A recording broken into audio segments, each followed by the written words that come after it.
but I'll do kind of like a 5, 4, 3, 2, 1 countdown to kick us off. But uh, if you haven't listened to any of the episodes, I won't feel hurt. But the podcast is essentially just initially looking at somebody's career path, like how you got to be with the Colorado Rapids, and what inspired you to follow your position, I'll say your dreams or your career to where it is now, and where do you want it to take you potentially, and Sure. then also like I'd love to talk about, if it's okay, talk about what you were just saying you're doing, like you're in Yeah, the off season right now and you're redeveloping a whole bunch of things, and just looking at the performance side of of professional sports and what's yeah, involved, that type of thing. Cool with that? absolutely. Yeah, sounds great. All right. Let And me just grab something to hold this phone up. For some reason, it sure, keeps falling over. Give me one sec. take your time. Grab my laptop.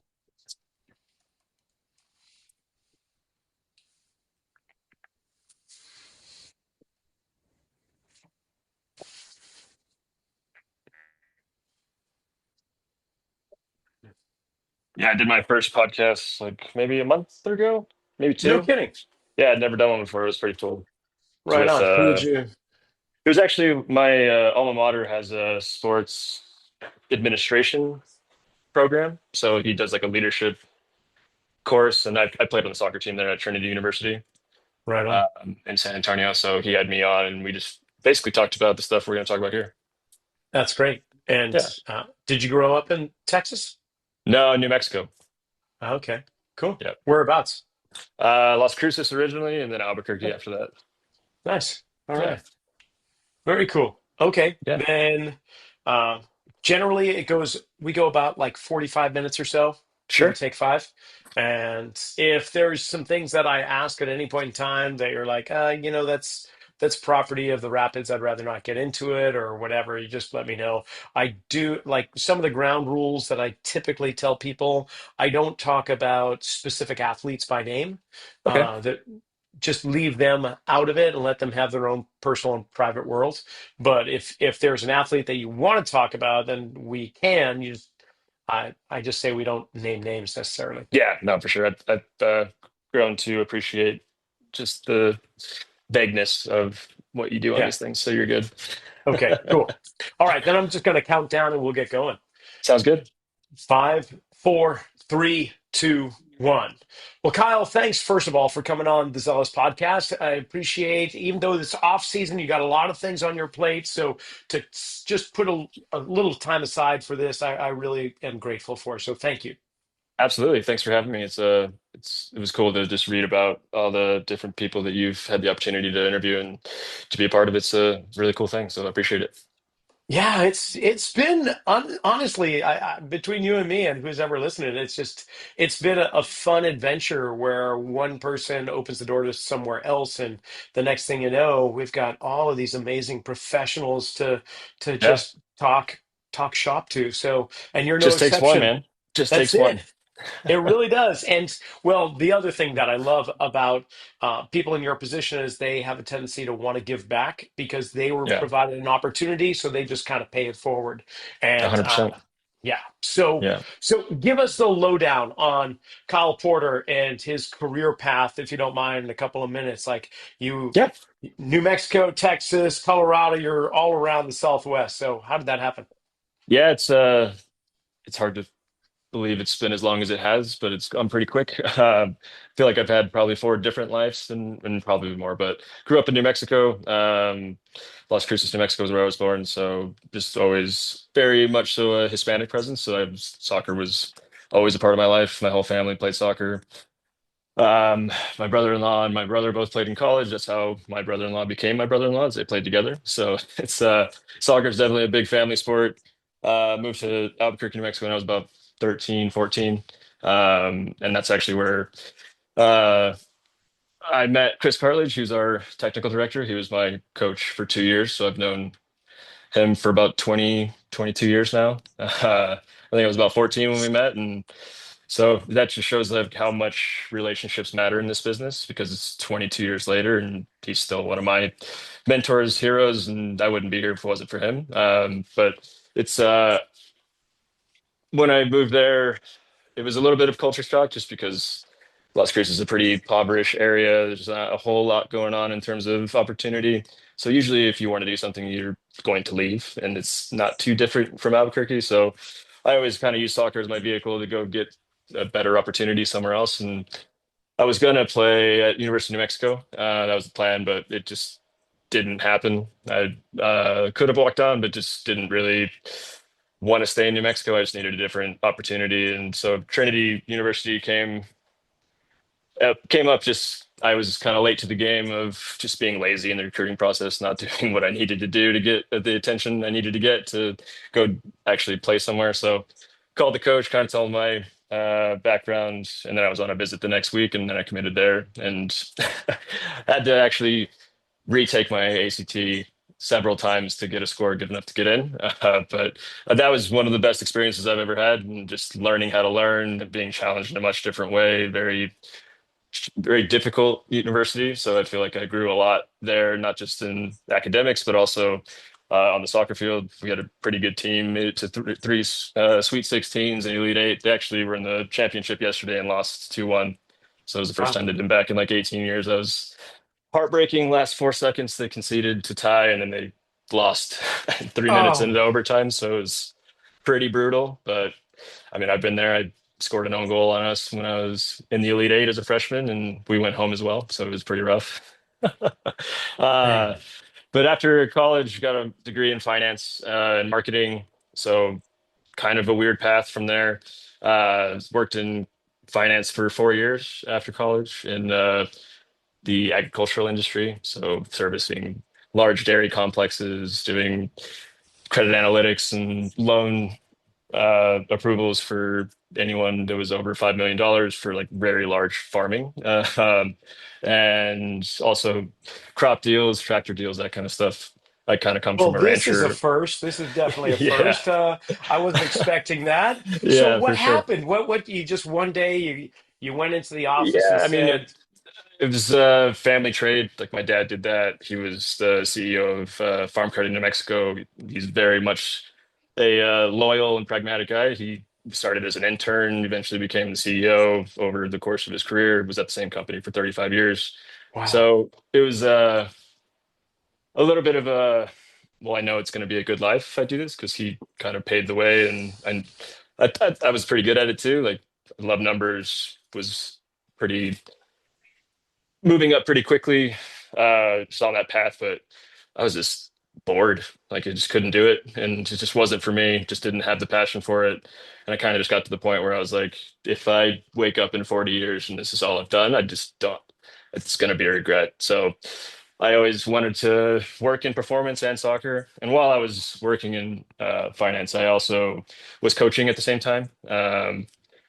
After I was done at Trinity, moved to Phoenix for this job as a credit analyst.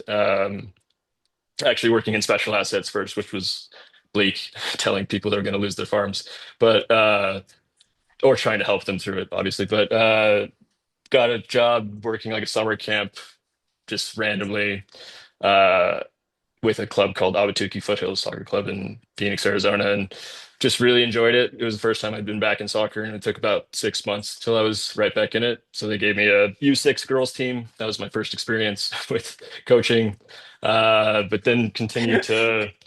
I saw an opportunity for them to start a performance program there. So I offered to get certified. They gave me one team to start, and that team just did really well. Like they won the state championship that year. They won four after that, five actually.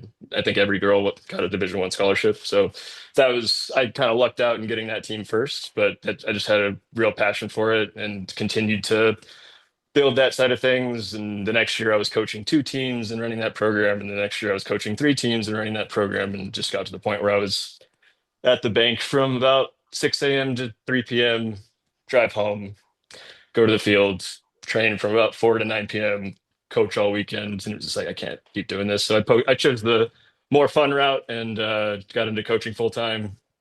And then, wow." yeah, So okay, on a personal side, yeah. I'm curious. Uh, how was that received by your dad? Oh, he was pissed. Yeah. They were not very happy about that. And they didn't think I was going to be able to have a career in it. Because at that point, there really wasn't a whole lot of opportunity. Like there wasn't anywhere near the opportunities there are now in the league. I mean, every department, even when I got to the Rapids, I was one of four employees. Now we have 11. So it's just exploded in that time. Wow. Um, but I just loved performance. I love soccer, and it's just what I wanted to do. So I jumped in his head first and bought into a gym. It was a bad deal. Lost my life savings. Gym doors were closed within like 7 months, Oh. and it was not a great start in the career. But What happened? If you why? What was it? um, it was just not understanding what I was getting myself into and being way too optimistic uh, and confident in what I could do without really having any education in the field, just athletic experience. Got it. Yeah, so Wow. ignorance and being naive, what I was probably what I would say. And yet you still followed through with your passion. Yep. You found a way to get through these major hurdles between how the family received this idea and then Jim just collapsing in front of you Yeah. and losing your life savings, as you say. I mean, Yeah. dude, Yeah, it was these are, pretty, it was an intense time, but at the same but what time, amazing experience to build from at the it same was time. it was a PhD in business, so not Oh my knowing what not gosh. not to do ever again. So it was that's definitely a learning experience. I mean, you had to go through the liquidation process, sell all of the equipment, move out of the gym, clean up that mess for probably another 2 years. Oh, Continued to coach though, and really invested in my education. Went back and got my master's while I was coaching full time. I kind of took a book of business from that, so I built that over time as well. And did the Exos Performance Specialist mentorship program, did their certification, got my CSCS, and then kind of just got obsessed, got into a master's program for kinesiology, did that for 2 years, got a teaching or yoga teaching certification.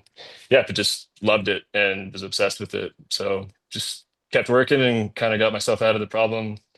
Um, Ended up selling my business to a place called Center for Athletic Performance and Physical Therapy, which is now Ortho Arizona.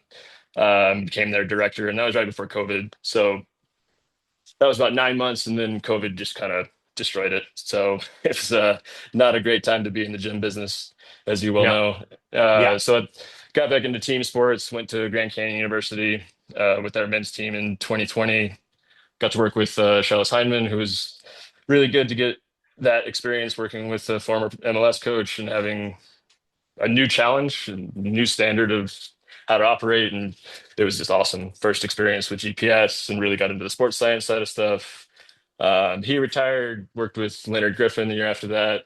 Team did really well. I was working with men's soccer, men's and women's tennis, and the dance team. And men's soccer won two conference championships. And we made it to in NCAA, or NCAA tournaments. Men's tennis and and women's tennis both won one. Went to one tournament, and the dance team won a national championship. So it was a good 2 years, and then just needed a Yeah. new challenge. I was in Phoenix for probably 10 years, and just didn't really. I don't know. I just stagnated, and I just wasn't feeling like I was being challenged much anymore, and wanted a new experience. So I started to apply to MLS clubs. Made it to the final round with Nashville. Had interviews with DC United and Colorado Rapids, but I chose the Rapids mostly because they're close to my where I live in Albuquerque. I'm really family oriented, but also just having that relationship with carts was a big driving force in making that decision. And I knew that at the very least, coming here, I would have one person that I trust unequivocally, and I guess the rest is history. Dude, that is so awesome. I love that story. It was nothing at all like I was expecting. So thank you for surprising me with that. For From sure. th so, gosh, there's so much to kind of ask you here. First of all, how, from a coaching and performance perspective, how do you take your background in finance? Are there some things? Is it a structural component? Is the way of looking linearly? Is it your tracking? And like, do you utilize it? You must utilize it to some degree. Like, Yeah, how absolutely. do those become your strengths? I think there's a couple different ways that it impacts things. One, I'm just a very analytical person, so I'm always looking at things in terms of probability or risk aversion, while also trying to get the most out of someone, but always prioritizing performance, like in what it actually matters and what they're paid to be here, not working out, but performing on the pitch and being available. So in that way, I think it comes a little bit natural, but in terms of just how we look at things here and how I look at things as a whole in terms of loading progression, periodization, just having a rhythm, I think is how I see it most is if you look at it from a trend perspective over time, you can't just stay up here. You've got to come back down, obviously, and having the right moments to push, prioritizing the right situations. What stage of development is the player in? Is it a young player who needs additional stimulus, or is it a veteran who needs rest and recovery? And it completely depends on how many minutes are you getting. Are you a stable starter, or are you someone who floats between the second team and the first team? All things that need to be factored in, and no one is on the same plan because every person's situation is different. Even if you just look at it positionally, and what is your skill set? Like, is your skill set that you have the ability to do repeated high speed running actions and you have an engine forever, but you're not that explosive? Then how do we optimize your ability to perform and do what we need you to do? And obviously that changes with a player's playing age, exposure age, and even with a lot of players that came up to the MLS, there wasn't performance programs in academies 8 years ago. So a lot of guys that are in the league who are 24 now, they didn't get a performance coach until they probably started working with the first team. Well, So that's what the next question was. Like, do you their guys have an training academy age, now? yeah, we do. We've Uh-huh. we've had one for a while, but I mean, when I came here, I was the first academy coach that we had for performance, and Wow. that was only 4 years ago. So a lot of guys that we have now that are playing at a high level in the league that have only been in the league, likely they don't have they're not their training age isn't that old, so Yeah. their potential is So much higher. massive. Yeah, Yeah. exactly. So That's all exciting. those, yeah, it's really exciting. And then for like the just the analytics side, I love going into data rabbit holes and just I'll get stuck in there for way too long and come up with something cool that I didn't even think I was going to. For like a finance piece, something I do for us is injury cost analysis. So basically, like a player's Okay. salary multiplied by, or sorry, divided by the number of matches you had that year, multiplied by the matches you missed for injury, and then doing an analysis of how much that injury cost us for that player, for all players, so like hamstrings, for instance. Um, how many injuries did we have? How many matches were missed? What was the salary value that was not realized as a result? Very cool. Yeah, Yeah, because the other stakeholders that have much more of a vested interest in the bottom line will be swayed by that type of information, for sure. which, yeah, that's fantastic. I wonder how many other teams actually do that. Um, hmm. But yeah, it's been So super valuable for us just in this is your return on investment because makes we've seen a complete sense. massive decrease in injuries in the last 2 years compared to the prior three. And it's a lot of capital that you are not realizing if you're not putting the right things in place, investing in technologies, having a system and process, investing in human capital to make sure we have world-class practitioners who can do their jobs at a very high level to take care of those players.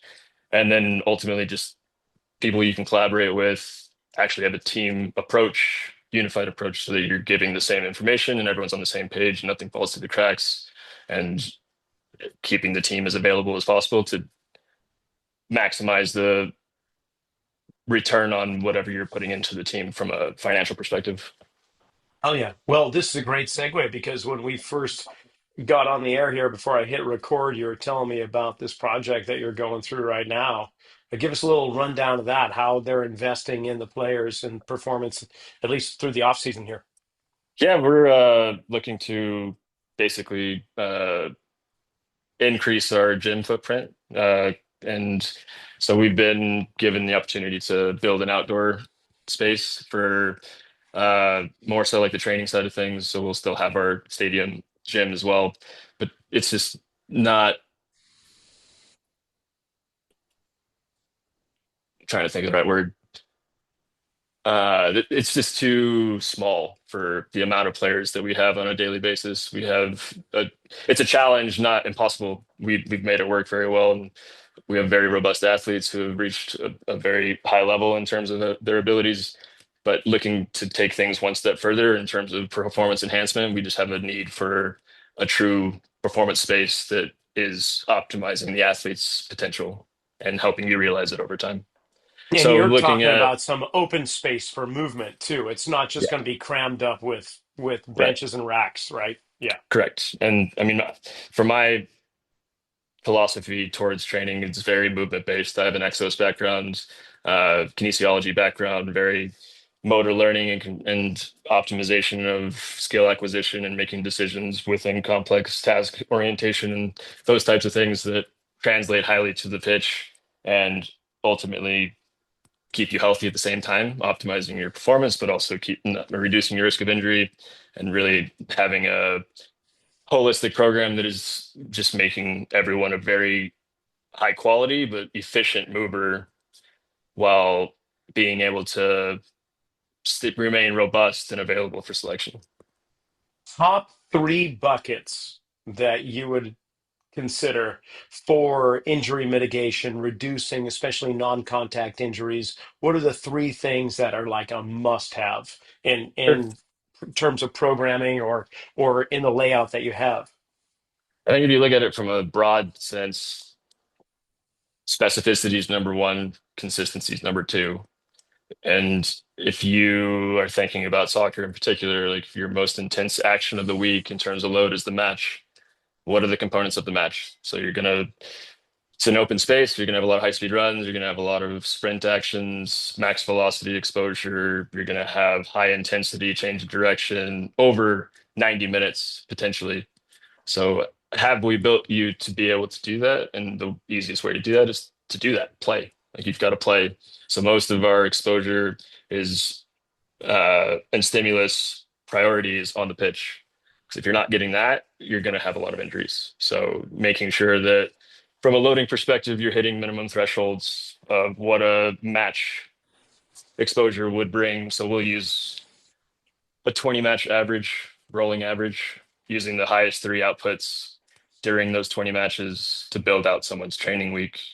And then we'll have an undulating loading strategy of deload, normal, overload to make sure that we're peaking when we need to, coming down when we should to make it through a season and not be completely dead at the end.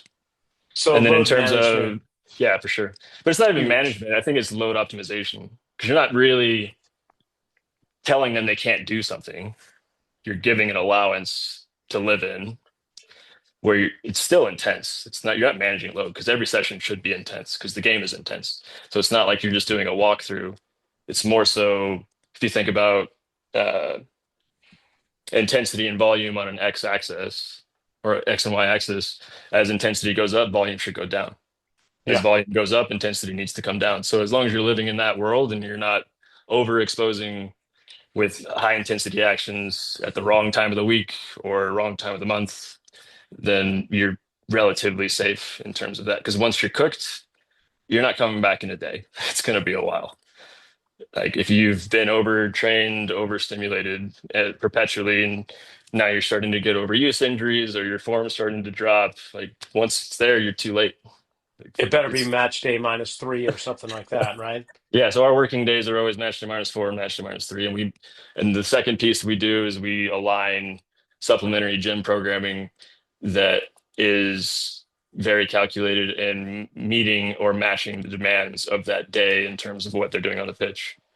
Okay, Kyle, try to make some sense for me of this Okay. because it's something I keep banging my head against. Remembering through CSCS that there is the SAID principle, specific adaptation to imposed demands. And yet I feel like we just kind of quietly shove that off to the side when we go into the weight room and do exercise selection. Like, I understand we're trying to build good, solid, fundamental strength and a base. But at the same time, the gym exercises do not look like they would carry over onto the pitch very well because they're not specific in that nature. So then we have to kind of reform this and go, okay, we're going to do a lot more unilateral training, which thank God the last 5 years, everyone's starting to get on the bandwagon going, yeah, unilateral and contralateral will minimize the bilateral loading, but we're still holding on to it because we're having a hard time letting it go. Like, I guess my question to you is, how do you maintain accordance with the said principle or your understanding of it and selecting the proper lifts for your players on the days that they're in the weight room? It changes based on what phase of the season we're in. Like if we're in a building phase where we have a series of one match weeks and we can actually push load, intensity, and frequency of those types of actions, then it's going to be much more boilerplate and just fundamental because we want them to load and that's what they're comfortable loading with. And there's a degree of safety within that. So if we're going to do progressive overload during that period, and this year we'll have a block of 6 weeks, I think, and it's really the only time because they're doing a different schedule this year. And then looking at the periodization of everything before the break, we have a 6 week block where we have single match weeks. Outside of that, everything's going to be very recovery based with match congestion and those types of things. So in those 6 weeks, we will progressively overload in the gym. And for us, what that looks like is also on the pitch. So it's an extension of preseason essentially. So you're in your building phase during preseason, but as soon as you get to preseason, you have this period where you're introducing a stimulus of competition through soccer, which no one is playing anywhere near as much as they are during that time. So the gym stimulus has to disappear to offset it. Sure. And so we'll gradually build that to normal over the first 3 weeks. And then we'll have once we go to like a normal schedule, because usually during preseason we'll have like one off day, 4 day lead in a match, and they're progressively increasing their minutes in the match, so they don't need as much time off. So once you get to a more normal schedule and you can have a weekly periodization that is more like a wave of the week where you're coming up for your 2 working days, dipping for your tactical day on a -2, and then having a primer for your -1, going into your match where they'll get more minutes, 75 to 90 usually for those last 2 games. Now you can have more of a normal loading schedule where your true overload day is on the -3, which is the most intense day on the pitch, because that's usually when you play 11v11. So that's where you're getting your high speed meters, your sprint meters. And then the day prior to that, we use it as more of a primer. So it's more isometric based resiliency work for lower body, very hip oriented. So we'll do Copenhagen's, we'll do reverse Nordic ISOs, we'll do standing calf ISO, we'll do what else for that day? Like a loaded plank, something like that. It's just challenging you in all uh, planes of motion to maintain joint position in a neutral position without compensation. So that's Sure. very much so pelvic related in terms of your capacity to withstand load and breathe with that there. And on that day, we'll do more of an upper body emphasis. But I think what translates so well for us is having a very high emphasis on contrast training. That's the model we use pretty much exclusively. So every loaded action that's your strength based action is immediately followed by an explosive plyometric through the same movement pattern. So you get that kinetic linking, you get more body awareness, and you're also simultaneously addressing strength and power within that. And then on top of that, we'll also have a pretty robust periodized schedule for plyometrics measured by foot contacts that will Okay. also we'll match that stimulus to what we're doing in training as well. So like on a small sided day, it's much more unilateral, multi-directional 6 inch hurdle type progressions. So we'll do linear, lateral, medial, transverse, a lot of different loading actions, stability, continuous, multi-direction. So maybe it's even into like another sprint action from there, but just kind of having variety so you have that motor learning acts or and more complexity of movement that's highly specific to game situations. And then Certainly. that'll be a kind of our vertical plyometric day as well. And because it's on a small sided game day, so tighter spaces, more strength actions, more strength stimulus for kind of always being in a athletic position, a lot of cutting, shuffling, that type of stuff, high intensity X cells, D cells. So we want to match that stimulus to pushing action, which is where we get box jump progressions.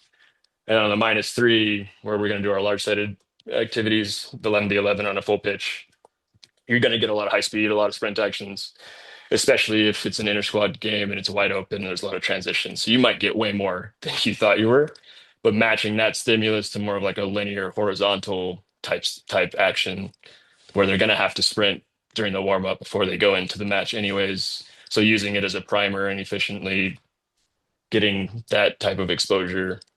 So like a lot of broad jump progressions, continuous broad jump progressions, single leg hopping and bounding progressions. And on the -2, maybe doing very low level assisted resisted movement pattern based lateral skips, bounds, double bounds, those types of things. And fantastic response, by the way. That's just so comprehensive. I'm loving it. And I think you're pretty much handled where I was going with this too. I mean, I'm thinking about all the traditional lifts that we'll see in programs, and they're very linear. But when Yeah, we look at non-contact injuries, whether it's hamstring pull, whether it's well, inversion sprain, ACL, all the for common ones, we're going to find that there's torsion and rotation. It's not sure. linear, right? So we're training our athletes to be resilient in a linear loaded pattern. But now Yeah. I hear what you're saying. You're throwing them into other loaded patterns. Here's the question, I guess, is what I'm wondering is like there's common places where the body should be resilient on the pitch, but we're not training that necessarily in the gym, Right. such as driving the knee in a certain direction, allowing for deceleration to occur. Like, so my question, I guess, is this: do you place them in isometric holds in the chaotic state where non-contact injuries are most prevalent? Yeah, we'll do some like low level plyometrics where you're doing like drops. So like if you're doing from a linear basis, one of the things we chose this year for our strength block of our off-season program was a Rifford elevated split squat where you're starting, it's a 4 week strength block.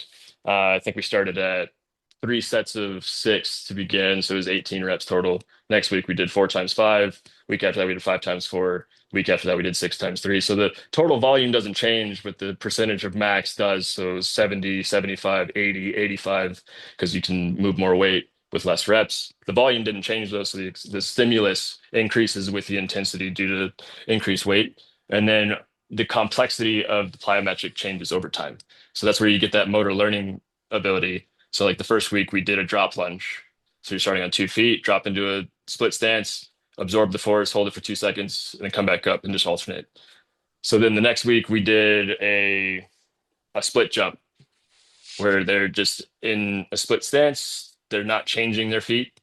So they're just jumping up and down on that Uh-huh. foot, but having quick contacts, max height, that type of thing. I think the next week we did a continuous split jump. So now you're switching feet. And then the week after that, we did like I think it was a box jump with box on both sides, so you're landing, rotating, and a lunge. Got it. So like Nice. a 18-inch box jump and then landing in a lunge position Sweet. Okay, with now of like more rotation as well. So you get that component of controlling your end range, finding stability, that body mind connection, and control of movement through range of motion, and being able to absorb force with alternate or with different external forces. I love it. I love Yeah. that. That's And then for exactly where the my head you was asked going. something earlier about the ability to absorb force and not being able to do that with conventional lifts. And I agree. And that's where contrast training is. very robust is that you can manipulate any movement and it's unweighted, so it's relatively safe. And the athlete feels comfortable to move quickly. And then you can add external force you can do a resisted to assisted, so you're having to work harder on the way out. You get a rapid recoil, which is even greater than what you would ever experience without the band. And then you get more force because you're getting pulled elastically to then stop with a perfect position. So it's more taxing than arguably you would do on a pitch. So exposing them to that while giving them a load through range of motion for depth and just movement quality, efficiency, and you're doing it under load. So you have that strength through range of motion, but then you also have that CNS response whenever That's the you're, key. yeah, exactly. That's So totally the key. I think it's a game changer. Like I know a lot of people have different philosophies around contrast training, but it's just what I've always gravitated towards, and everywhere I've gone, it's worked. No, it lights up the proprioceptors like Yeah. you wouldn't believe, and Well, that and that I players think love is it. Yeah. they do. They love it, and they can see the results over time. Like it makes lifts super efficient because you can't have a lot of volume, and you don't need a lot of volume. No, Yeah, and which kind of goes into like BFR training. I mean, you don't need a tremendous amount of load to really fatigue the body, and that can be really good, especially when you're halfway through the season or near the end of the season, and fatigue is a huge component.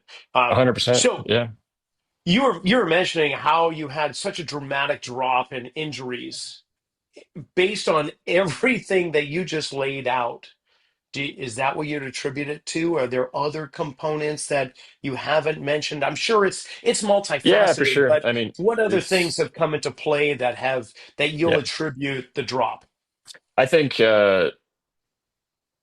the more time I spend in this position of working in a first team setting, there's so many things that can go into it. And human beings are so complex, and so are injuries, and so is the stimulus that creates those injuries. Like it could be just a ripple effect, and it should have never happened. I think one thing that I was a little bit naive in was just being so rough on myself in my first year because we had the most injuries I've ever seen anywhere at any level. Like it was like complete shock and it was horrible. Like, oh man, like waking up with nightmares and just having like a panic attack. Anyone goes down on the sideline. It was rough, man. It was really bad. But we didn't hide from it. We dug in and tried to find a solution, and we did. Like we did. It was that year was the foundation and basis of everything we do now. And we brought in a couple of the pieces that have exponentially helped. Like Felix Prosel's a world-class practitioner in terms of sports science and has really helped us shape those processes at a much higher level than we would have ever imagined. But the foundational pieces were in place after the experience of that season of what is needed to keep a team healthy. And I mean, I can still remember the date of our last hamstring injury, and it was May 24th, 2023, That was your last one? in a match. That's phenomenal. It's pretty crazy. It's lucky as hell, but Yeah, their luck. yeah. Yeah, okay. Well, that's During a just a match, during a modest match way of though, saying it. that was the last time. Aside from one, but it was fatigue based, and he didn't really get a full preseason. And we had an injury resulting in him having to come on after 10 minutes, and he was not ready for 80 minutes of exposure. Hmm. Yeah. And that was more, Okay. it was more like, it wasn't even really a strain. It was fatigue based, and he just subbed himself out. But yeah, that was until that point, we had 21 that year. No, sorry, 19. Hamstring events? Yeah, only in matches.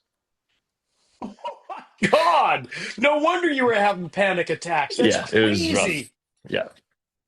Oh, Yeah, we had dude. 131 mismatches that year due to soft tissue injury.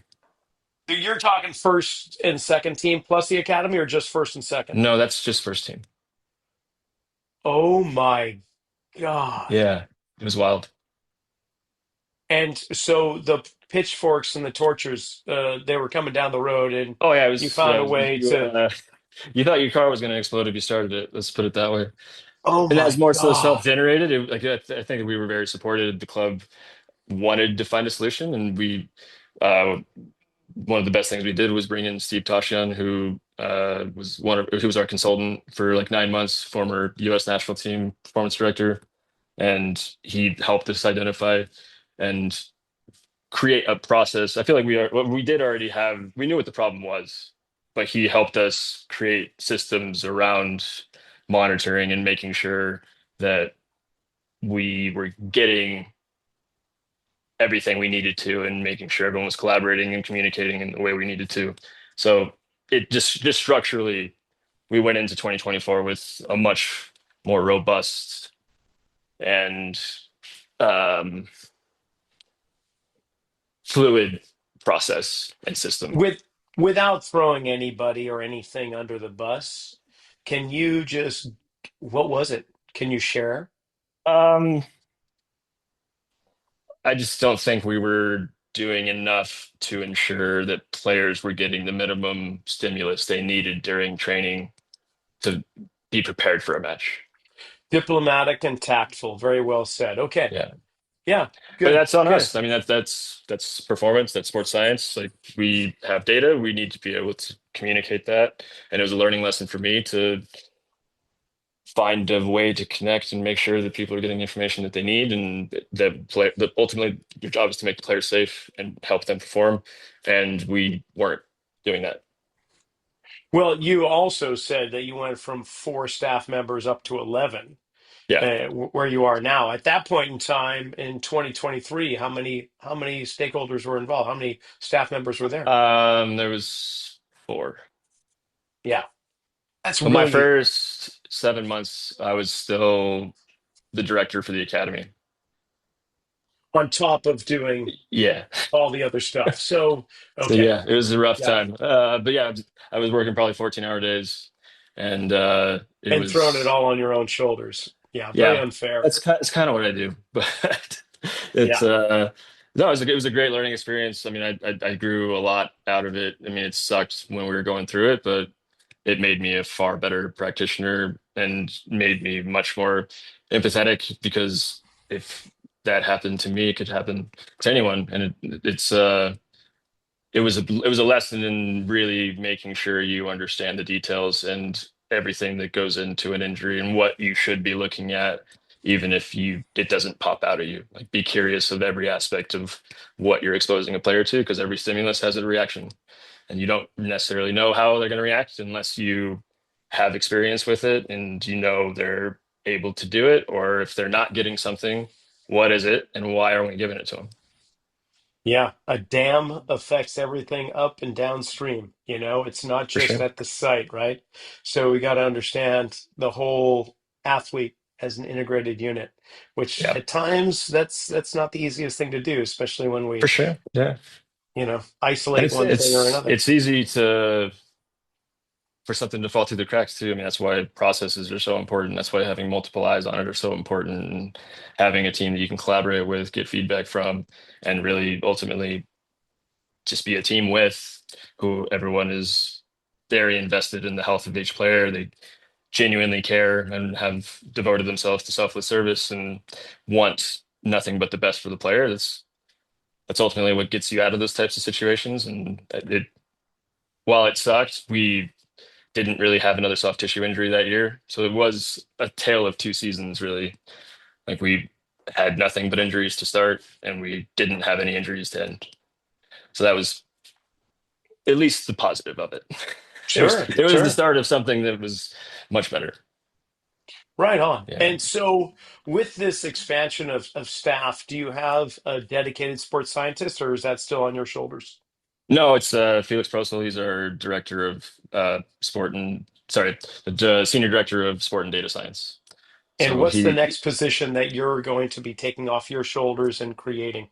Oh no, I'm right where I want to be. So, um, I was the return to play specialist before I became the director of player performance, and I hired Baker Cronin, who's a fantastic return to play and performance coach specialist. He has next year will be his 10th year in the league, um, and he's worked in a lot of different high performance environments and does a fantastic job, and just brought that process to an even higher level this year. So I think we have a really good team around here, and I feel very fortunate to be in the position I'm in. Yeah, yeah. Honestly, I'm quite excited for you and what you got going on. I mean, the turnaround, remarkable in terms of injuries, and it sounds like you've got your thumb on the pulse of quite a few things there. So, if people want to, aside from following Colorado Rapids, I'm about to say Raptors, but Rapids, and but more interested in yourself and what you're doing with the team and off on and off pitch, how can people follow you? Yeah, it's if you want to reach out, my email is kyle.porter at coloradorapids.com, and then I'll just pull up my Are you pulling up your Instagram handle because you don't use it yeah, so often? exactly. Let me just find it real quick.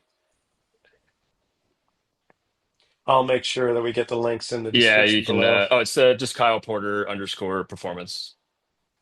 Beautiful. Yeah. And then LinkedIn, Man, I think it's just my name, so just Kyle Porter. easy enough. Yeah. Well, man, you packed in so much in this conversation. I've got to rewind and listen through a few times so I make sure I got everything. But I can't thank you enough for coming on and sharing what you guys are doing in Colorado, and wish you well for the 2026 season, which is going to be here before you know it. I mean, February is right around the Yeah. corner. The off season's blown by and we're eager to get back at it. Right on. Yeah. Well, I appreciate your time. I really enjoyed this and reach out if you have any other questions. I certainly will.